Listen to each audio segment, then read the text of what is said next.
Hello everyone, welcome to chapter 4, which is Safety of Gujarat Factory Rules 1963. These rules are prescribed under section number 21 to 41 of Factories Act 1948. हम लोग इसमें कुछ safety provisions, safety rules जो कि chapter 4 safety में factories act के prescribe किए गए हैं। तो फर्स्ट जो रूल है, रूल नंबर 54, किसके अंडर प्रिस्क्राइब किया गया है? Section number 21 which is fencing of machineries. जो मशीनरी फैक्ट्रीज में यूज़ होती है उनके पास वो डेंजरस हो सकती है, उनके पार्ट्स जो मूविंग पार्ट्स है जिसमें किसी के हाथ पैर फंस सकते हैं, तो उनकी फेंसिंग करनी है, उनको थोड़ा आइसोलेट करके रखना है जिससे कि कोई भी वर्कर वहाँ पर उसमें इसमें एंटर मतलब उसमें अपने हाथ पैर ना फंसा ले। सो प्रोविजंस दे रखे हैं वो शेड्यूल्स में दे रखे हैं। इसमें दिया गया है कि जो सेक्शन 21 में जो फेंसिंग का जो प्रोविजन है उसके अलावा, और जो ये जो प्रोविजन है सब सेक्शन 1 ऑफ सेक्शन 21 वो गुजरात गवर्नमेंट को या किसी भी स्टेट की गवर्नमेंट को एम्पावर करता है कि वो रूल्स बना सकते हैं फेंसिंग को लेकर मशीन्स के और अदर सेफ्टी प्रोविजंस मशीनरी से रिलेटेड जो भी मशीनरी उनकी फैक्ट्रीज में यूज़ होगी। तो ये जो अटैच शेड्यूल है रूल नंबर 54 के साथ, इसमें अलग अलग मशीनरीज है उसके साथ जो उनके सेफ्टी प्रोविजंस, फेंसिंग, इंटरलॉक्स वो सब दे रखे हैं। सो आपकी फैक्ट्री में जो भी मशीनरी है आप उसको उसके हिसाब से ये प्रोविजंस पढ़ सकते हैं। मैं सारे शेड्यूल्स कवर नहीं करती हूँ और नहीं कर रही हूँ, और आपको ऐसा लगता है कि ये मशीनरी हमारी फैक्ट्री में है तो आप इससे उसको पढ़ सकते हैं। इसमें जो सेफ्टी प्रोविजंस, फेंसिंग, इंटरलॉक्स वो सब दे रखा होगा। सो शेड्यूल नंबर 1 है टेक्सटाइल मशीनरी। जो टेक्सटाइल फैक्ट्री में जो मशीनरी यूज़ होंगी उसके प्रोविजंस है, और जिसमें अलग अलग मशीनरीज के प्रोविजंस दे रखे, कॉटन कार्ड्स के, ग्रेनाइट मशीन्स के, गिल बॉक्सेस, उनके जो सेफ्टी प्रोविजंस हैं वो सब दे रखे हैं। आपकी जो मशीनरी होगी फैक्ट्री में उसके हिसाब से आपको ये पढ़ लेना है। Cotton ginning, work wood working machineries, ये सब उनके प्रोविजंस दे रखे हैं। इसमें कितना स्पेस होना चाहिए, फ्लोर एरिया कितना होना चाहिए, ट्रेनिंग और सुपरविजन किस तरह से होना चाहिए, ये सब इसमें मेंशन है, सारे शेड्यूल्स में मेंशन है। सेंट्रीफ्यूगल फ्यूगल मशीन तो शायद मेरी फैक्ट्री में होगी, मुझे पढ़ लेना चाहिए, मैं टाइम मिलते इसको पढ़ने की कोशिश करूँगी। सेंट्रीफ्यूगल मशीन में कितने कितने डिज़ाइन, कैसे डिज़ाइन है, उसको कैसे मेंटेनेंस करना है, कौन से इंटरलॉक्स हैं, ये सब इसमें मेंशन किया गया है। सो आप उस हिसाब से, पावर प्रेस यूज़ होती है तो पावर प्रेस के जितने भी सेफ्टी प्रोविजंस है वो आपको पढ़ लेने हैं। मैं यहाँ सब कुछ कवर नहीं करूँगी, शेड्यूल्स तो वैसे भी कवर नहीं करती हूँ।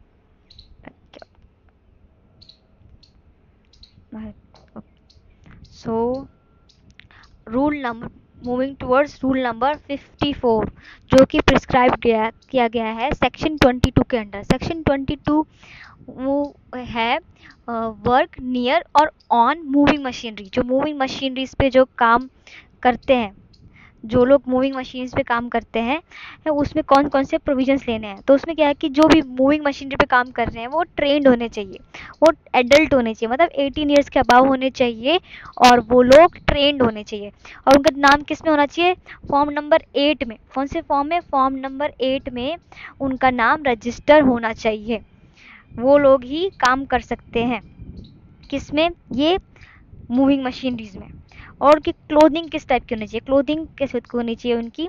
उनकी क्लोथिंग टाइट होनी चाहिए, है ना, और वो ताकि कोई भी मूविंग पार्ट्स में फंसे नहीं, उनकी टाइट होनी चाहिए। और वो किसके द्वारा प्रोवाइड होगी? ऑक्यूपायर द्वारा। कौन देगा उनको जो पार्ट्स है? वो ऑक्यूपायर देंगे। जो भी हमारी क्लोथिंग होगी वो ऑक्यूपायर उनको देंगे, एटलीस्ट 1 पेयर देंगे, है ना, जिसमें फुल फिटिंग पैंट्स होंगे, हाफ स्लीव शर्ट होगी, और जब उनका काम खत्म हो जाएगा, मतलब सर्विस खत्म हो जाएगी उस वर्कर की, तब उन्हें वो वापस करनी है। उसका वॉशिंग अलाउंस भी दे रखा है 10 रुपये पर मंथ, पर अब वो बढ़ गया होगा ऑब्वियसली, शायद 1000 रुपीज़ पर मंथ हो गया होगा। सो पहले 10 है, इसमें 10 लिखा हुआ है। सो अब तो शायद वॉशिंग अलाउंस भी बढ़ गया होगा। रूल नंबर 56 किसकी चीज़ को कहता है कि कोई बेल्ट है या फिर किसी मूविंग अदर पार्ट्स है मूविंग मशीनरीज के, उनको क्या करना है? रेगुलरली एग्जामिन करना है, उसके जॉइंट्स को देखना है, उसके जॉइंट सेफ है या नहीं है, जो बेल्ट है वो प्रॉपर टेंशन नहीं है, क्या पता बेल्ट में कोई टेंशन ना हो और वो सेफ ना हो, तो उसको चेंज करना है। रूल नंबर 57 पे हम आते हैं। रूल नंबर 57 क्या कहता है कि यंग पर्सन कौन कौन है, जो 15 से 18 ईयर्स के बीच में है, जो 15 ईयर्स और 18 ईयर्स के बीच में है, उन यंग पर्सन्स को अगर किसी भी मशीनरी में एम्प्लॉय करना है। 28, 29, 30 सेक्शन 28 लिफ्टिंग लिफ्ट्स और होइस्ट है, 29 लिफ्टिंग टैकल्स टूल्स है, और 30 है ड्रिलिंग मशीन से जो जो घूमते रोटेटिंग पार्ट्स है उनसे रिलेटेड है। सो ये सारे मशीनरीज क्या होता है, डेंजरस मशीन्स है। और इसके अलावा जो मशीन है जिसको डेंजरस मशीन्स माना जाएगा वो है पावर प्रेस, हाइड्रोलिक प्रेसेस होती है, other than hydraulic presses, power presses जो अदर देन हाइड्रोलिक प्रेसेस है, मिलिंग मशीन्स है, और गुलेटाइंस मशीन्स है, circular sauce, plate and printing machines, ये सारी 28, 29 के एडिशन में है। कितने एडिशन में जो मशीनरीज है ये सारी, इसमें यंग पर्सन्स को एम्प्लॉय नहीं किया जाएगा जब तक कि उन्हें ट्रेन नहीं किया गया हो और वो कांस्टेंट सुपरविजन में काम नहीं कर रहे हैं। रूल नंबर 20 सेक्शन नंबर 23 जो फैक्ट्रीज एक्ट का, वो ये कहता है कि कोई भी यंग पर्सन को किसी भी ये डेंजरस मशीन पे एम्प्लॉय नहीं करना है जब तक कि वो सुपरविजन में ना हो और जब तक वो ट्रेंड ना हो। तो इसमें भी ये दे रखा है 20, 29, 30 के एडिशन में जो ये मशीनरीज है इसको उन सब पर्सन्स को ट्रेन करना है और उनको रेगुलर सुपरविजन में ही काम करवाना है, यंग पर्सन्स है तो। So moving towards rule number 58 which is exemption। जो exemptions दिए गए सेक्शन 28 है लिफ्ट्स एंड होइस्ट के जो रेगुलर मेंटेनेंस है उससे रिलेटेड है सेक्शन 28। सो रूल नंबर 58 ये कहता है कि को रजिस्टर मेंटेन करना है जिसमें होइस्ट और लिफ्ट के जितने भी पर्टिकुलर्स हैं वो मेंशन होने चाहिए, जितने कौन से फॉर्म नंबर 9 में। फॉर्म नंबर 9 में ये सारे रूल्स जो भी हमारा पर्टिकुलर्स होगा एग्जामिनेशन के होइस्ट और लिफ्ट्स को लेकर वो मेंशन होने चाहिए। तो हम कॉम्पिटेंट पर्सन द्वारा जो फॉर्म साइन करवाते हैं, फॉर्म प्रो लेते हैं, वो यही फॉर्म नंबर 9 है जो लिफ्ट में लगा रहता है। कौन देता है, कॉम्पिटेंट पर्सन देता है। और रूल नंबर 59 जो होइस्ट और लिफ्ट्स है उससे रिलेटेड है। रूल नंबर 59 ये कहता है कि कुछ कुछ जो लिफ्ट्स हैं, जो ऐसा नहीं कि सारी की सारी लिफ्ट है वो लोगों को ले जाने के लिए है, कुछ लिफ्ट्स हैं जो सामान ले जाने के लिए भी यूज़ होती है, यहाँ से वहाँ सामान जहाँ चार्ज करने के लिए होती है। तो उन लिफ्ट को लेकर कुछ एग्जाम्पशंस दिए गए हैं रूल नंबर 59 में। वो कौन कौन से एग्जाम्पशंस हैं वो इस शेड्यूल में दिया गया है कि अगर कोई लिफ्ट है वो चार्ज करती है, ब्लास्ट फर्नेस को चार्ज करती है। किसको चार्ज करती है, ब्लास्ट फर्नेस को चार्ज करने के लिए है, जैसे लाइन पास होता है, और या फिर नॉर्मल मशीन जो किसी भी ब्लास्ट फर्नेस में कोई कोयला लेने के लिए जो होती है, तो उसमें एक एग्जाम्पशन दे रखा है कि वो चाहे तो वो जो बॉटम में लास्ट के जो बॉटम में जो डोर होता है, जो क्लोजिंग डोर होता है, ताकि कोई भी जब वो लिफ्ट ऊपर है तो कोई भी इंसान या फिर कोई जानवर उसमें फंस ना जाए और उसके ऊपर लिफ्ट ना गिर जाए, तो इसलिए वो उस पर डोर्स लगाते हैं। तो वो डोर लगाने की ज़रूरत नहीं है, बॉटम में चलेगा। और अगर कोई मशीन जो मैकेनिकल कोई लिफ्ट जो मैकेनिकल पावर से जुड़ी नहीं है और जिसमें जो कि पर्सन मतलब वर्कर या आदमी मतलब इंसान नहीं लिफ्ट नहीं किए जा रहे हैं, तो उनको क्या करना है, वो क्या करते हैं, इनको इंक्लोजर नहीं प्रोवाइड करना। मतलब जो भी लिफ्ट का जो वे होता है उसको इंक्लोज होना चाहिए, वो पूरी तरह इंक्लोज होना चाहिए ताकि बीच में कोई इंसान या फिर कोई जानवर फंस ना जाए और वो एक्सीडेंट ना हो जाए। तो अगर कोई लिफ्ट मैकेनिकल पावर से जुड़ी नहीं है और इंसानों के लिए नहीं है, तो उसको क्लोजर प्रोवाइड करने की ज़रूरत नहीं है। ये क्लोजर प्रोवाइड नहीं करेंगे तो चलेगा।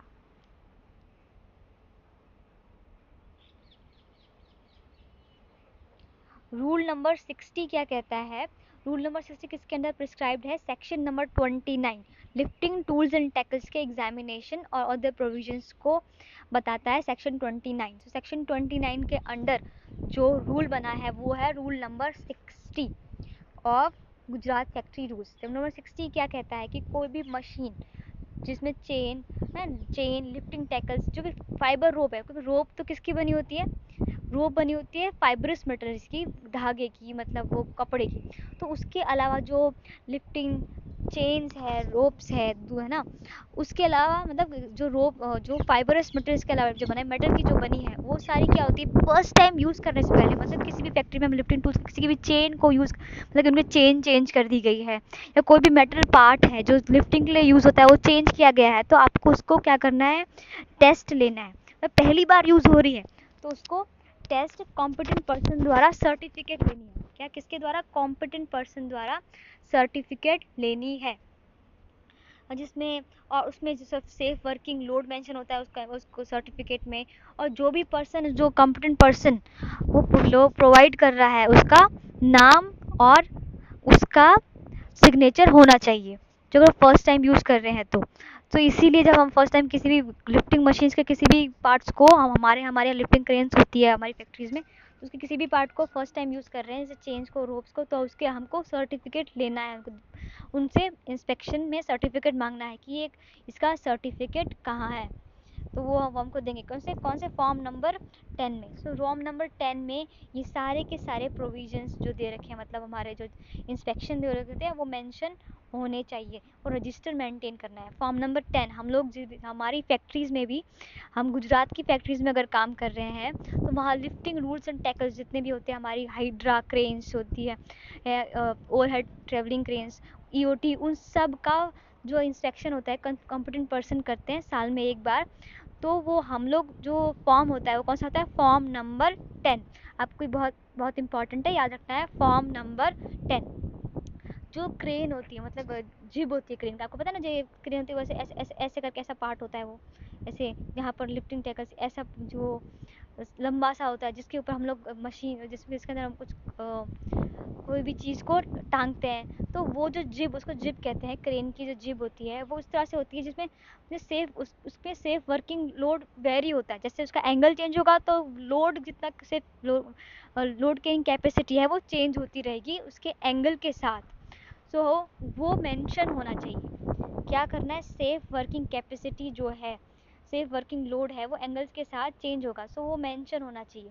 ये जो किसी भी फैक्ट्री में हम जाते हैं देखते हैं कि किसी का सेफ लोड इंडिकेटर एसएलआई बोलते हैं, वो एसएलआई कभी कभी ख़राब होता है, या कभी वो मतलब कि वो ठीक नहीं होता है, या कभी कभी किसी में प्रेजेंट ही नहीं होता है। तो हमको ये देखना है, ये जो सेफ लोड इंडिकेटर है ये रूल नंबर 60 का एक मैंडेटरी प्रोविज़न है। सो हमको सेफ लोड इंडिकेटर हर एक लिफ्टिंग क्रेन्स और टैकल्स में देखना है कि वो अच्छे तरह फुली फंक्शनल हो। सो क्यों, क्योंकि ये एक प्रोविज़न है गुजरात फैक्ट्री रूल्स के अंडर। सो उसके लिफ्टिंग जो डिफरेंट एंगल्स पे डिफरेंट जो होता है, डिफरेंट एंगल पे डिफरेंट वर्किंग लोड कैपेसिटी है वो मेंशन होनी चाहिए। और किसी और या फिर और ये जो जो किसी भी चेंज का, लोड का, लिफ्टिंग टैकल्स का, उनका जो लोड कैरिंग कैपेसिटी है वो सब एक टेबल में मेंशन होनी चाहिए, और वो प्रोमिनेंट, मतलब जहाँ पर लिफ्टिंग टूल्स स्टोर होते हैं या किसी और अच्छी लोकेशन पर उसको डिस्प्ले करना है। अगर अगर बाई चांस उस टेबल में डिस्प्ले नहीं हुआ है तो उसको लिखा होना चाहिए उसके ऊपर। हमारा जो हमने बहुत ज़्यादा देखा है कि ये किसी जो हाइड्रा होते हैं उसके जो पीछे बीच में जो बड़ी सा हुक होता है उसमें लिखा होता है 50 टन, 60 टन, 100 टन, वो उसका सेफ लोड इंडिकेटर है, एसएलआई है, वो इतना लोड वो कैरी कर सकती है, जो चेन्स है, जो हमारा जो हुक है वो। सो ऐसा मेंशन होना चाहिए, उसमें लिखा होना चाहिए इतना इतना इतना लोड ये कैरी कर सकता है ये पार्ट जो है। तो ये नॉर्मल प्रोविजंस है जो कि बहुत इम्पॉर्टेंट है। और अगर ये चीज़ें हम देखेंगे कि सेफ लोड इंडिकेटर नहीं है, एसएलआई काम नहीं कर रहा है, या फिर किसी भी पार्ट पर उसका safe load working load mention नहीं है, तो हम इसके खिलाफ एक्शंस ले सकते हैं एज अ सेफ्टी ऑफिसर। हमको ये जानना बहुत ज़रूरी है। अगर टेबल है जो अगर टेबल शोइंग, जो कोई टेबल होना चाहिए जिसमें सेफ वर्किंग लोड, उसकी साइज़, चेन की साइज़, उसका लिफ्टिंग टैकल जितने भी यूज़ हो रहे हैं, मल्टीपल स्लिंग्स हैं तो उसके डिफरेंट डिफरेंट एंगल्स पे जितने जितने हैं वो सारे स्टोर रूम में कहीं पर क्या डिस्प्ले होने चाहिए ये एक टेबल में। अगर वो मेंशन नहीं है तो वो मार्क होने चाहिए। सो ये ऐसा होना चाहिए। सो जितने ऐसे कुछ क्रेन्स होती है जो ट्रैक्स पे चलती है, रेल्स पे और ट्रैक्स पे ही चलती है, तो वो रेल्स ट्रैक पे जो चलने वाली क्रेन्स होती हैं वो रेल से रेंज होती है, वो उसका जो ट्रैक होता है वो प्रॉपरली मेंटेन होना चाहिए, प्रॉपर साइज़ का होना चाहिए, उसका स्ट्रेंथ होनी चाहिए, एडिक्वेट स्ट्रेंथ का होना चाहिए, और जो रनिंग सरफेस होता है वो इवन होना चाहिए, क्योंकि अगर उबड़ खाबड़ है तो एक्सीडेंट होने के चांसेस बहुत ज़्यादा है। सो वो अच्छे से मेंटेन होना चाहिए, उसकी स्ट्रेंथ होनी चाहिए। तो ये सब चीज़ें एडिक्वेटली सपोर्टेड होना चाहिए कि उसका रेल का उसको क्रेन का जो ट्रैक है वो all chains lifting tackle except rope sling unless जो इसमें ये बोलते हैं कि जो चेन्स है लिफ्टिंग टैकल्स है, अगर वो किसी गवर्नमेंट ऑर्गेनाइजेशन से ये जो उनका हीट ट्रीटमेंट, क्योंकि ये सारी चीज़ें जो मेटल्स की चीज़ें होती है वो नॉर्मली हीट ट्रीटमेंट प्रोसेस से ही बनाई जाती है, कि हीट ट्रीटमेंट प्रोसेस से बनी हुई जो लिफ्टिंग टैकल्स है, स्लिंग्स है ना, एक्सेप्ट रोप स्लिंग, रोप स्लिंग में तो कपड़ा होता है, जो चेन्स होते हैं लिफ्टिंग टैकल्स के दूसरे पार्ट्स होते हैं, अगर वो गवर्नमेंट अप्रूव्ड किसी हीट ट्रीटमेंट प्रोसेस से बनाई गई है तो ठीक है, और नहीं बनाई गई है, अगर वो किसी government approved heat treatment process से नहीं बनाई गई है तो उनको अनीलिंग, ये अनीलिंग क्या है, अनीलिंग भी एक टाइप का हीट ट्रीटमेंट प्रोसेस है, तो उस प्रोसेस से उनको अनील करना पड़ेगा, वापस हीट ट्रीटमेंट देनी पड़ेगी। अगर वो चेन स्लिंग्स रिक्स है और ये शेकल्स विजुअल्स जो भी मेटल पार्ट्स है वो किसी मॉल्टन मेटल वाली फैक्ट्री में या फिर मॉल्टन स्लैग जो फैक्ट्री में यूज़ होता है वहाँ बनती है, और जिनका जो 12.7 मिलीमीटर से कम जिस बार से बनी हुई है, तो उनको एटलीस्ट 6 महीने में एक बार, कितना एटलीस्ट 6 मंथ में एक बार उसका एनीलिंग प्रोसेस यानी हीट ट्रीटमेंट प्रोसेस होना चाहिए, किसके सुपरविजन है, कॉम्पिटेंट पर्सन के सुपरविजन में। और दूसरे जो पार्ट्स है जो चेन्स हैं, हुक्स हैं, उनको at least once in every 12 month, 12 महीने में एक बार, जो अगर वो मॉल्टन स्लैग या फिर जहाँ पर मॉल्टन मेटल यूज़ नहीं होता है वहाँ पर बनती है, जहाँ पर यूज़ होती है वो चेन्स और हुक्स, उनको साल में एक बार हीट ट्रीटमेंट प्रोसेस देना है। पर अब तो सब लोग जितने भी हम मशीन खरीदने से पहले ही हम लोग देख लेते हैं कि ये government approved heat treatment process से बनी है या नहीं है, वरना तो ये सारा प्रोसेस हमको साल में एक बार रिपीट करना होगा, जिसका ये जो मेंटेनेंस कॉस्ट है वो बढ़ जाएगा। इसलिए ये सब पहले ही देख लेने का, अगर हम किसी भी लिफ्टिंग टूल्स और टैकल्स को खरीदते हैं तो उसको देखना है कि कौन से हीट प्रोसेस से बनी होती है, एनीलिंग ऑलरेडी डन है या नहीं है। ये एनीलिंग क्या है, हीट ट्रीटमेंट प्रोसेस, ये एज गवर्नमेंट अप्रूव्ड है, तो हमें ये मेंटेनेंस का चक्कर ही नहीं करना पड़ेगा।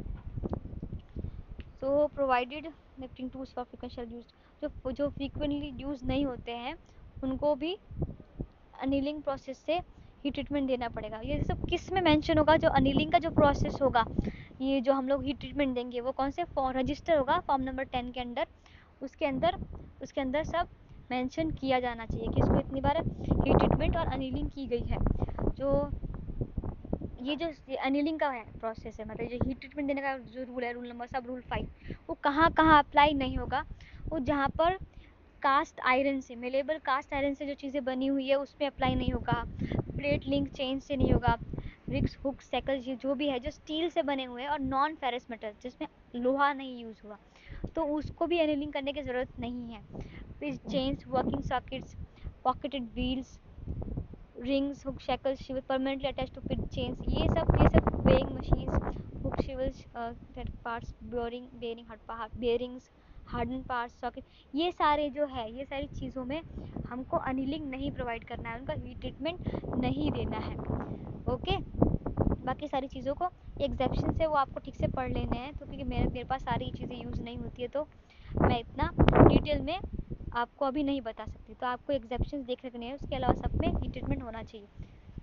जो भी हीट ट्रीटमेंट में सब्जेक्टेड है जो अगर अगर वो एनिलिंग नहीं हुआ, जिनका नॉर्मलाइजिंग हुआ है, नॉर्मलाइजिंग भी हीट ट्रीटमेंट प्रोसेस है, जो भी चेन्स लिफ्टिंग टैकल्स है उनको हीट ट्रीटमेंट दी गई है, किससे कि नॉर्मलाइजिंग किया गया है, एनिलिंग प्रोसेस नहीं, नॉर्मलाइजिंग किया जो प्रोसेस है वो कैरी किया गया है, तो भी उसको एग्जामिन करना है कॉम्पिटेंट पर्सन के द्वारा, और एटलीस्ट कितना 12 महीने में एक बार, और उसके एग्जामिनेशन के जो भी रिकॉर्ड है वो फॉर्म नंबर 10 में सबमिट करने हैं। ओके, सो ये है। और ये जो लिफ्टिंग मशीन्स, रोप लिफ्टिंग टैकल, जो फाइबर, अगर किसी उसमें जो हमारे जो स्लिंग्स हैं, जो हमारी जो मशीन्स हैं, लिफ्टिंग टूल्स और टैकल्स है, वो मशीन जो है उसमें कोई चेंजेस हुए हैं, मतलब उसको उसके लेंथ में कोई चेंजेस हुआ है या फिर उसको वेल्डिंग प्रोसेस से कोई चेंज किया गया, वेल्डिंग की गई है उनके, तो जब तक कि कॉम्पिटेंट पर्सन ये नहीं कह देता कि वो फिट है, तब तक उसको यूज़ नहीं करना है। मतलब उसको जो भी अगर कोई चेंजेस हुई है उसमें, लिफ्टिंग में उसमें वेल्डिंग की गई है या फिर उसको, तो उसको क्या करना है, उसको एक कॉम्पिटेंट पर्सन द्वारा एक सर्टिफिकेट लेना है, एग्जामिनेशन करना है, तभी वो यूज़ होगा। जो भी कोई भी पर्सन जो भी 18 ईयर्स से अबाउ नहीं है और जो सफिशिएंटली ट्रेन नहीं है, एक तो पहला वो 18 ईयर्स का होना चाहिए प्लस उसको ट्रेन होना चाहिए as per subsection 8 of rule 60। No person जो जो कि जिन्होंने जिन्होंने 18 ईयर्स कंप्लीट नहीं किए हैं और सफिशिएंटली ट्रेन नहीं है, वो क्या वो मतलब कि दोनों चीज़ होनी चाहिए। दोनों चीज़ अगर नहीं है तो वो ना तो सिग्नल मैन बन सकते हैं और ना ही वो लिफ्टिंग मशीन्स को चला सकते हैं, उन पे काम कर सकते हैं, वो ड्राइवर बन सकते हैं। तो ये दोनों चीज़ें बहुत इंपॉर्टेंट है। पहले तो अबाउट 18 ईयर्स होने चाहिए और ट्रेंड होने चाहिए, उसके बाद सर्टिफिकेट होना चाहिए, ड्राइविंग लाइसेंस होना चाहिए, कि तभी वो लिफ्टिंग टूल्स हो जाए, ये लिफ्टिंग मशीनरीज पे उन पे काम कर सकते हैं। रूल नंबर 60 क्या कहता है, पैसेज वेज बनाने को। पैसेज वेज किसके, जो ओवरहेड ट्रेन्स होती हैं, ऊपर ओवरहेड, उसमें जो रेल ट्रैक्स के होते हैं ना, वैसे उनके ट्रैक्स होते हैं, उन पे वो चलती हैं। उसके बाद जो रेल ट्रैक्स को मेंटेन करने के लिए, उन पे एक्सेस के लिए हमको क्या करना है, एटलीस्ट 50 सेंटीमीटर विड्थ का, जो 50 सेंटीमीटर विड्थ का एक प्लेटफॉर्म देना है, जिसमें टो गार्ड होना चाहिए और हैंडल होनी चाहिए, कितनी कितनी एटलीस्ट 90 सेंटीमीटर अबाव तक जो हैंडल होगी, ऐसी हैंडल होनी चाहिए है। 50 सेंटीमीटर की विड्थ भी इम्पॉर्टेंट है।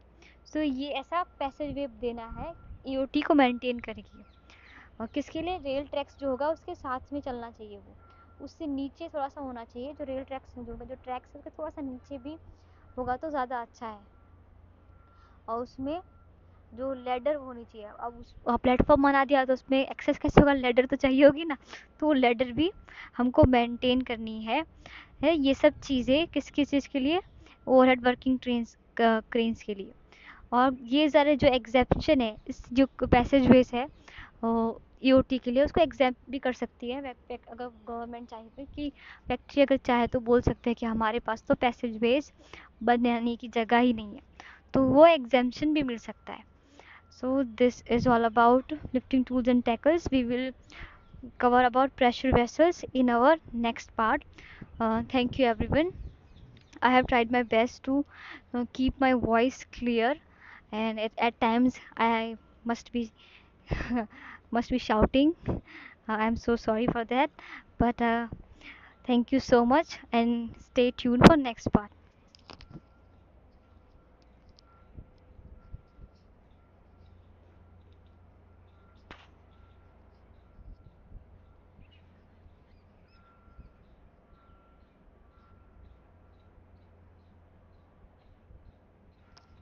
बंद कैसे करना है यार, क्या हो गया?